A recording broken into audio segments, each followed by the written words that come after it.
저희 골드만 안에서는 그래도 이제 이렇게 적극적 감시를 하는 원장님들이 많이 계시거든요. 근데 점점점 대학이 바빠질수록 개원가에서도 이제 사실 충분히 할 수 있거든요. 아마 미래에는 이런 환자들은 점점 더 개원가에서 보게 되지 않을까 하는 게 제 조심스러운 예상입니다. 점점 이제 그 많은 데이터가 쌓이고 경험이 쌓이면서 우리가 전립선암에 대해 더 옛날보다 잘 이해하잖아요. 그래서 예전에는 뭐 글리시딘 점수 6.암만 했지만 요즘은 글리시딘 점수 7.암도 굉장히 그런 어떤 특징들이 나쁘지 않으면 적극적 감시로 해서 바로 수술하지 않고 지켜보는 경우가 있고.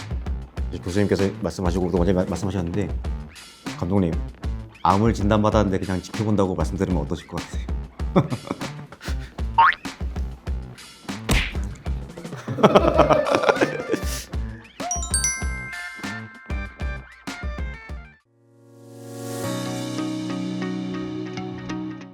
이제 처음에 시작하셨을 때 나준시 원장님이 소개해 주셨는데 이제 교수님이 그 단일공 로봇 수술 전문가로 이제 소개해 주셨는데요.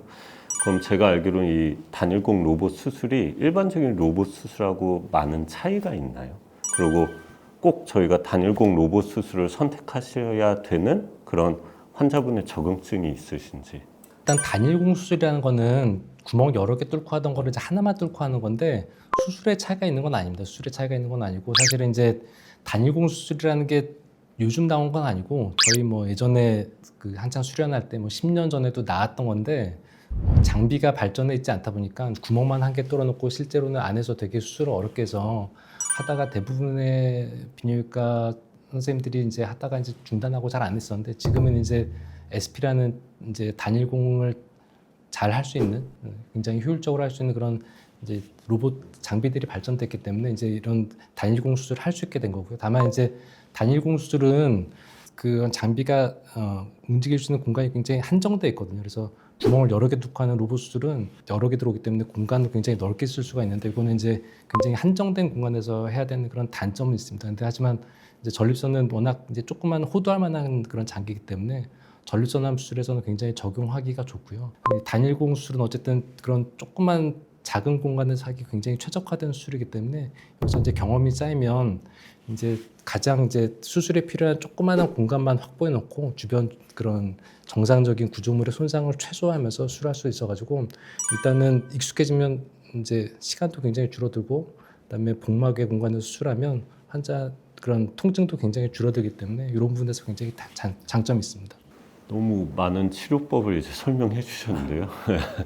근데 이제 저희도 뭐 전립선 비대증 수술을 많이 하다 보니까 이제 홀랩 같은 수술을 하다 보면 이제 우연히 그 전립선암 발견되는 환자분들이 많습니다. 근데 이제 이런 분들도 무조건 저희가 뭐 대학병원을 가시면 전립선 수술이나 이런 암 치료를 받으셔야 되는 건지 되게 궁금해하시는 분들이 많거든요. 전립선암이 특징이 굉장히 중요하잖아요. 그래서 옛날에는 이제 그런 뭐 모든 암을 다 치료하는 경우가 있죠. 지금은 이제 그런 연구 결과들을 통해서 지금 같은 전립선암이라도 굉장히 순하거나 악성도가 낮거나 초기암들은 사실은 이제 그렇게 뭐 바로 치료하는 것보다는 좀 지켜보는 게 훨씬 낫다라는 그런 게 대부분 이제 가이드라인에 잡혀 있기 때문에 보통은 저희가 이제 요즘 MRI 찍으면서 조직 검사를 하잖아요. 그래서 그러다 보면 이제 뭐 아까 얘기는 안 났지만 어쨌든 MRI 찍고 조직 검사를 하다 보면 이제 불필요한 조직 검사도 줄이고 또 이제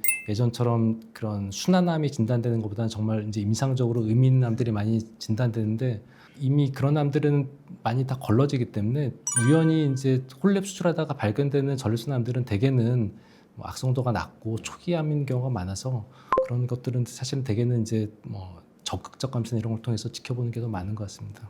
실제로 종종 홀랩하다가 나오는 경우가 많아서 오늘인가 어제도 제가 조직 검사 결과를 보여드렸는데 근데 제 경험상으로는 그래도 대학병원 가서 한번 교수님 뵙고 오시죠 하면은 예전보다는 그냥 여기서 진료 보면서 피 검사하면서 볼게. 그러니까 제가 볼 때는 제가 뭐 설명을 잘해서 이런 게 아니라 환자분들이 이제 이런 전립선암의 성격 뭐 이런 거에서 정말 잘 이해를 하고 계시기 때문에 이미 뭐 처음 듣더라도 놀라긴 하시는데 그냥 그 이후에 꼭 대학병원 가지 않아도 된다 뭐 이런 것도 또 알고 계신 분도 있더라고요.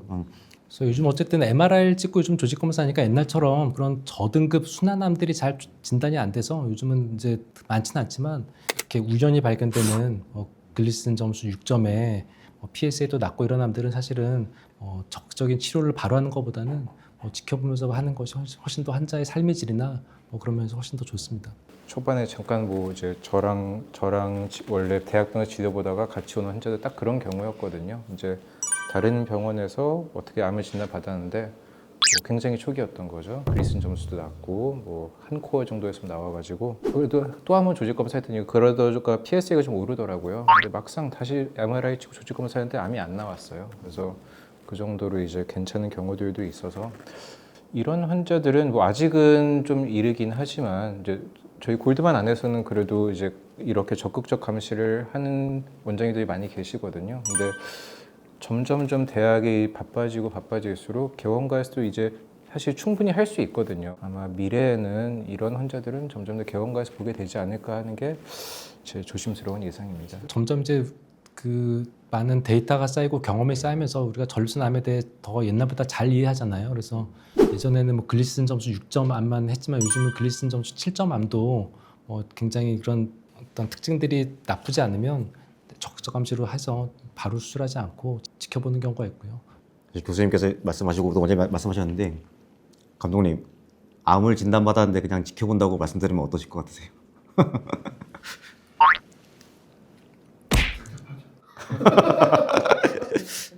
말씀드렸던 대로 전립선암은 이제 수술하면 이제 기능적인 후유증이 남거든요. 그래서 아까 말씀드린 대로 요실금이 온다던가 아무래도 발기능이 저하가 오기 때문에 특히 이제 한창 요즘 점점 조기 진단되다 보니까 50, 60대 환자분들도 있는데 이런 분들은 사실은 그런 사회적인 활동도 왕성하고 아직까지 이제 남성적으로 기능들이 다 전혀 손상되지 않은 상태이기 때문에 이런 분들은 조기암으로 암이 있다고 해서 무조건 수술한다고 하면 사실은 남은 인생의 삶의 질이나 이런 것들이 굉장히 저하될 수가 있습니다. 그래서 이런 것들이 이제 암의 특징에 따라서 전립선암 같은 경우는 진행이 굉장히 느리고 결국 암이란 거는 다른 데 번질 때 문제가 되는 건데 다른 데로 전이 된다던가 진행된다는 그런 진행되는 경우가 적은 암들도 많이 있어서 그런 경우는 이제 의사들이 적극적 감시라는 게 그냥 내버려 두는 건 아니고요.